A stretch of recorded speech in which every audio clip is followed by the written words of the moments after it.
답답한 소식 먼저 들어온 것 같아요. 박사님께서 답답한 소식을 하면 안 됩니다.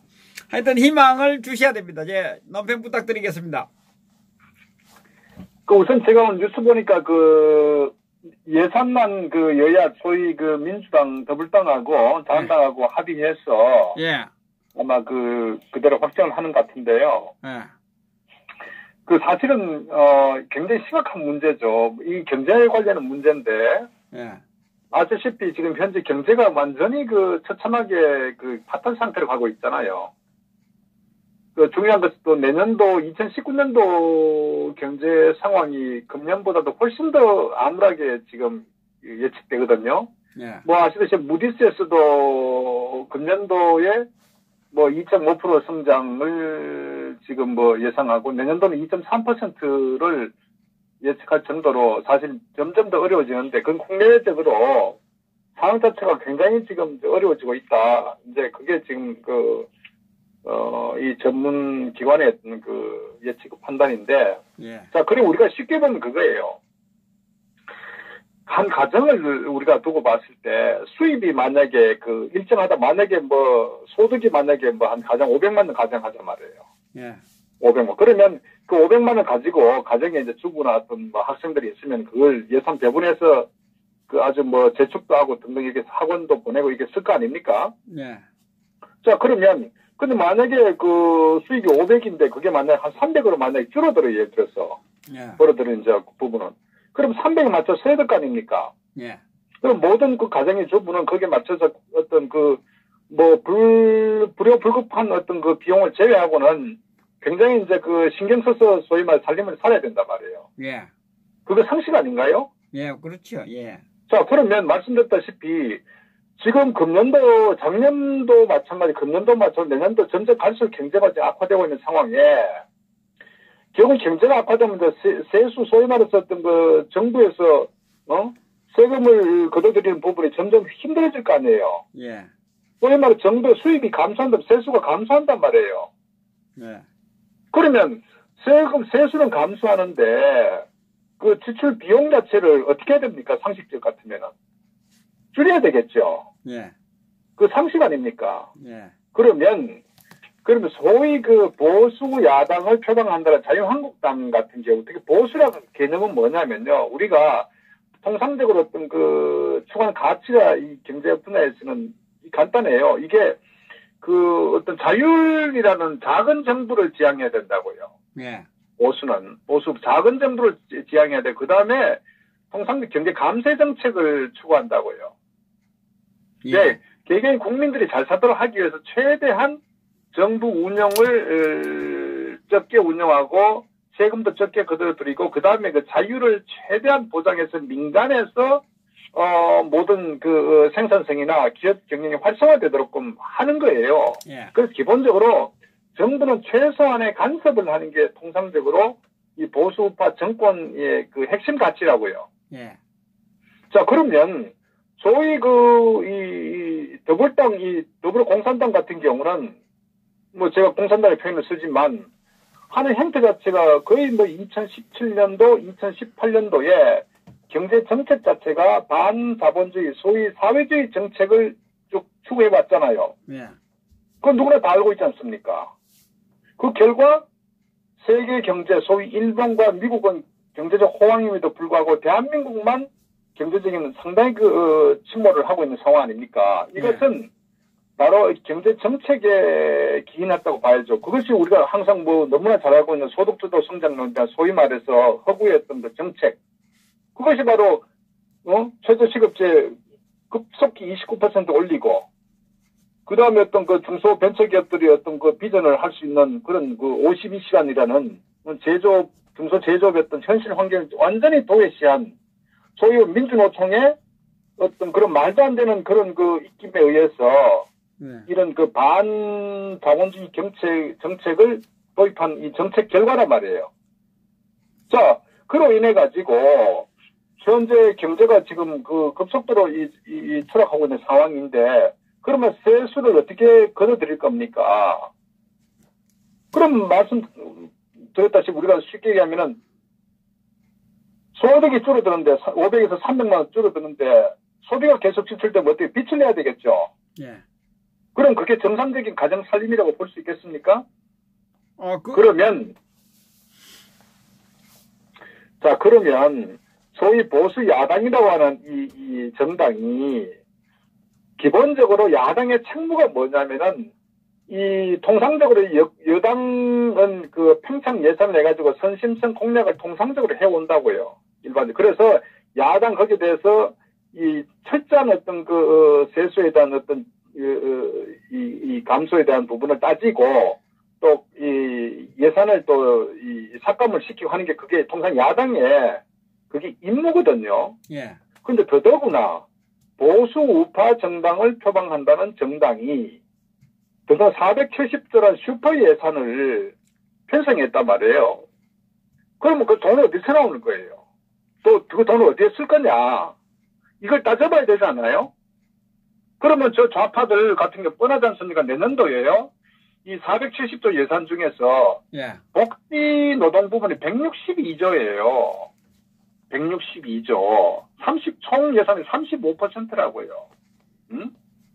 그러면 나머지 부분에 뭐 국방이나 SOC나 산업 등등 보면요. 거의 큰 변화가 없어요. 국방 예산 같은 경우도 뭐 큰 변화도 없죠. 사실은 현재 오늘날 이 대한민국의 안보 현실에 비춰봤을 때 북한의 어떤 김정은의 어떤 도발이 책동되는 이 상황에 특히 핵무장이라는 이런 상황에서 국방에 대한 부분을 정상적 그 정권이라면은 여기에 대해서 굉장히 신경을 많이 써야죠. 그런데 첨단 무기보다는 인건비 지출은 어떤 병사들의 인건비 지출에 대한 부분을 오히려 정액시키면서 정말 어떤 이 대북 관련해서 어떤 국방 예산은 거의 큰 변동이 없을 정도로 이거는 무슨 얘기냐. 우리가 뭐 알다시피 이 무장 해제에 대한 그런 상황이 다름 아니다. 그 다음에 그 SOC 같은 경우도 사실은 이 경기를 일으킨다고 하는데 제가 또 이해할 수 없는 부분이 김동연이가 전 그 경제부총리 김동연 같은 이 양반도 말이에요. 정말 기회주의자다. 왜? 경제에 대해서 문외한 같으면은 저는 또 이해가요. 그러나 소위 말 경제의 잔뼈가 굵은 사람 아닙니까? 그렇다면은 대한민국의 경제 현실 또 향후 예측 이분 누구보다도 잘 아는 사람 아니에요. 그러면 뻔히 눈에 보이는데 이 470조 예산을 편성하는데 주도적인 역할을 했다 이거지. 바로 그것은 이 청와대 주사파 세력의 어떤 그 파퓰리즘 정책에 완전히 들러리 선 그런 기회주의자다. 저는 그렇게 봅니다. 예. 한편으로는 무책임의 극치다. 저는 그래 봐요. 김동연이가. 소위 말해서 이 양반은 뭐라고 했냐면은 내년에 세수가 호조를 띌 것이다. 소위 말해서 이 세수가 그러니까 480조가 넘는다고 이런 제가 상상할 수 없는 그런 예측과 무슨 통계를 가지고 했는지 모르겠지만 그런 발언을 하고 그러면서 일자리를 늘려야 된다. 그래서 일자리를 늘리기 때문에 거기에 대한 비용을 많이 투입해야 된다. 그럼 경제 역동성을 불어넣고 그러면서 일자리 예산비 23조를 이제 책정을 한 거예요. 근데 기본적으로 여기에 좀 구체적으로 보면은 뭐 노인 일자리 61만 개를 만든다. 또 여성 일자리를 한 13만 개 만든다. 장애인은 어떻게 등등에 한 90만 개 일자리를 만든다고 하는데 얼마나 이거 하고냐. 일자리는 정부가 만드는 게 아니고 민간 기업에서 만드는 겁니다. 그것도 경제가 활성화됐고 철저한 자본주의 시장 경제에 의해서 내수가 활성화되고 제조업이 가동률이 높고 그 상황에서 일자리는 각 개별 기업이 또 개별 자영업자나 어떤 사용자들이 필요해서 이제 일자리를 만들어가는 거예요. 그럼 현재 이 정부가 얘기하는 이 일자리 뭐냐면 정부의 선심성 공약, 소위 말해 소비성으로 해갖고 그냥 우리 알다시피 그런 얘기 하지 않습니까? 일자리 안 된다고 54조를 투입했다고 했지 않습니까? 그런데 우리가 아시다시피 금년 여름에 오히려 일자리가 5,000개, 통계청에서 발표한 것도 5,000개만 늘어났을 뿐 아닙니까? 실질적으로는 엄청난 마이너스였죠. 예. 그러니까 기본적인 이 정책 자체가 굉장히 잘못됐다는 거예요.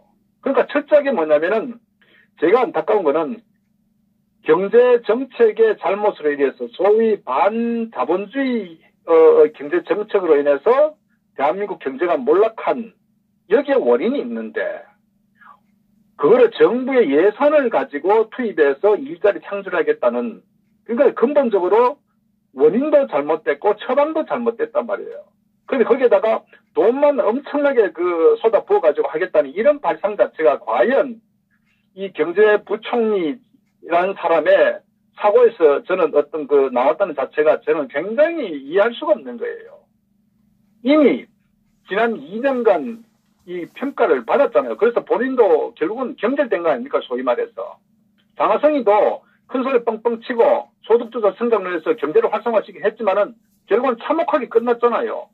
오죽하면은 장하성이 같은 게 대표적인 일종 사회주의 경제정책 실현하는 문재인 정권의 일종 경제 아이콘이나 다름없거든요. 그런 사람을 경질했다고 하면은 그만큼 일종의 경제정책 실패 아닙니까? 맞습니다. 자, 그런 상황에 현재 경제정책에 변화가 있나요?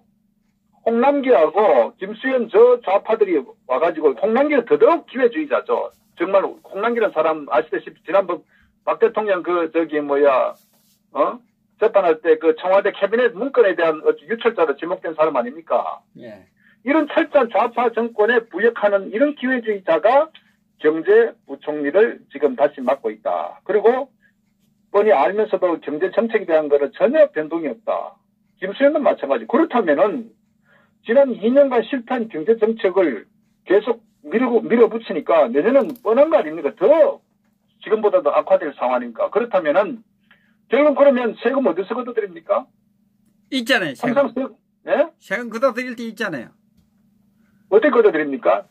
중산청 있잖아요. 그게 다 뺏으면 되니까.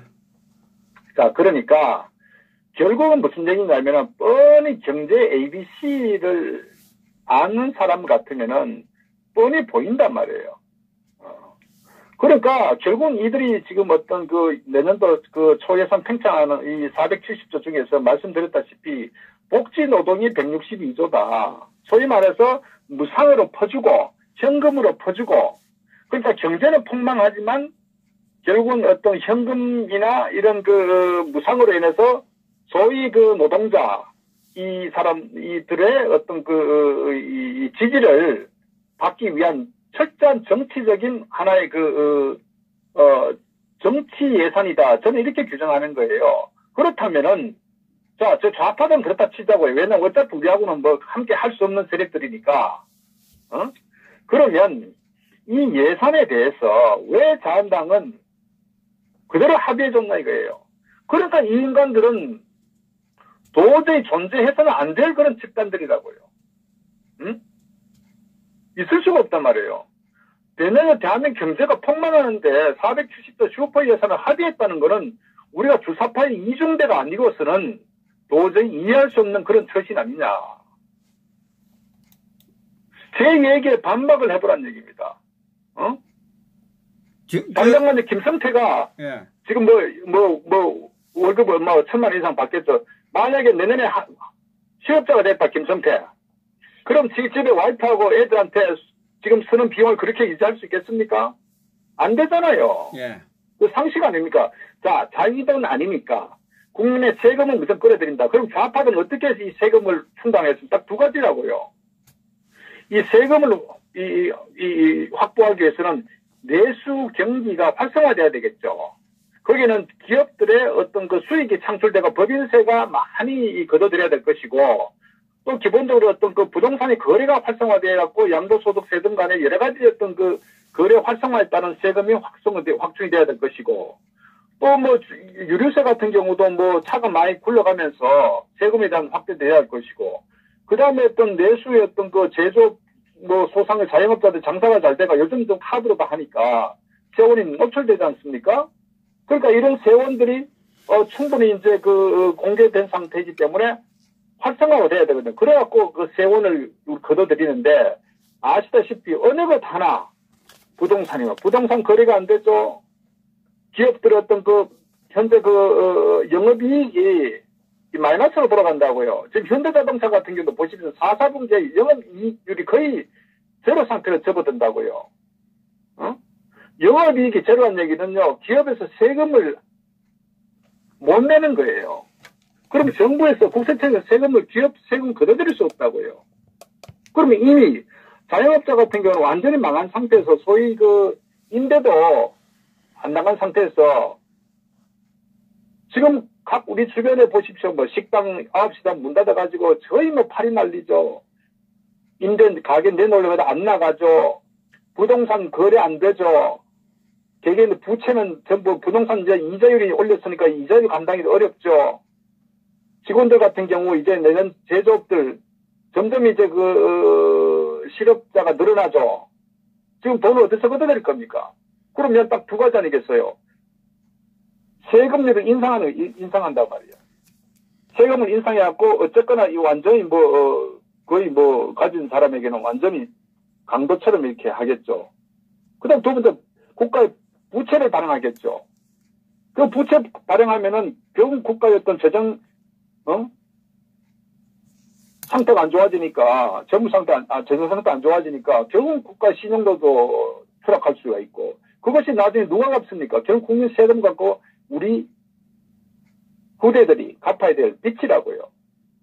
그렇기 때문에 좌파들은 경제 정책이나 경제 구조 운영이 아니라 철저하게 이념적으로 자기 어떤 그 파퓰리즘을 한 정권의 표를 의식한 정치적인 예산을 편성하기 때문에 그래서 좌파는 집권하면 안 되는 겁니다. 그렇기 때문에 항상 우리가 강조하듯이 좌파 집권한 전 세계 어느 나라도 나라가 잘 살고 국민들이 행복하게 정말 여유롭게 외식하는 그런 나라가 없다는 거예요. 모든 건 비참하게 끝났다고요. 대한민국 같은 경우도 노무현도 우리 경험을 했지 않습니까? 멀리 갈 건 뭐 있습니까? 이것이 오늘날 이 좌파 정권의 그 현 주소고 능력이고 한계라고요. 자, 그렇다면 말씀드렸다시피 이런 상황에 자한당은 도대체 뭐하냐 이거죠. 그러니까 어떻게 보면 이 더불어민주당보다도 훨씬 더 나쁜 놈이라고요. 왜? 우리 더불어민주당은 저런 존재하는 걸 이미 알고 있기 때문에 기대 안 하잖아요. 그러면 자한당이라도 정말 들어눕든지 예산 강제 통과시킨다 하면은 정말 거기서 모두 어떤 그 투쟁을 해야 될 분들 하고 호랑이 담 넘어가듯이 구렁이 담 넘어가듯이 지금 보십시오. 이런 짓거리가 어디 있냐고. 이러니까 이들은 주사파 이중대 오히려 주사파의 어떤 본리라고 우리가 지적해도 부족함이 없다. 그래서 저는 여기에 김성태라는 이 원 양아치 이 친구는요 할복해야 됩니다. 할복.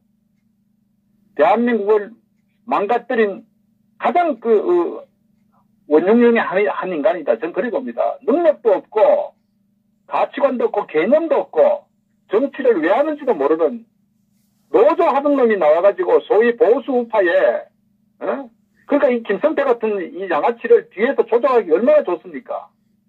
시원한 놈 머리에 든 게 뭐가 있습니까? 국가와 국민을 위한 어떤 의식이 있나요? 아니면 능력 있고 지적 역량이 있습니까? 아무것도 없잖아요. 저런 인간을 원내대표를 뽑아주는 자한당 국회의원 도대체 사고가 무슨 사고입니까? 이러니 자한당을 해체해야 된다는 얘기입니다. 어느 국회는 하나 이런 이 예산에 대한 부분은 대한민국이 망하고 있는데 당장 국민들의 주머니로부터 털어져 나가고 당연 내년부터는 먹고 살기 어려운 상황이 되는데 왜 이걸 눈 감고 있냐 이거죠. 결국은 이 자한당, 이 더불당 뭡니까? 이 470조, 특히, 복지노동 162조를 가지고 막 돈을 막 쓰는 거예요, 이제. 경기는 어려워도 정부에서 30만원 돈을 막 준다고요. 청년 실업도 주고, 애들 뭐 이렇게 수당도 주고 계속 돈을 막 준다. 그러고 내년에 이제 실업률이 점점 훨씬 더 높아지겠죠? 그럼 실업급여 수당을 이제 하면은 금년에는 자기가 받던 급여 50%, 3개월 평균 50%를 지불했는데 내년 60% 준다고. 그러니까 직장에서 퇴사를 해도 그거 자이든 타이든 간에 실업급여 수당을 청구를 하면은 거의 60% 나오니까 결국 그게 뭐 한 달콤한 어떤 유혹이 되는 거예요. 이렇게 해갖고 김정은을 끌어들여가지고 이게 사회주의와 공산주의화 시키고자 이런 의도 내년에 이뤄진다고 이게. 그러니까 제가 결론적으로 이 건에 대해서 말씀드리자면은 이 주사파 세력들은 저는 당연한 의도다. 저들이 추구하는 어떤 접근하는 목적이 있으니까. 그런데 왜 거기에 부역을 했냐 이거지. 이러니 이 자한당, 소위 보수 우파를 표방하는 이 자한당은 주사파 이중대다 이 규정을 해야 된다고. 그래서 저는 철저하게 해체시켜라. 그래서 거기에 미련 갖는 어떤 외국 국민들은 정말 정신 차리고 깨어나라. 저는 그걸 강조드리고 싶습니다.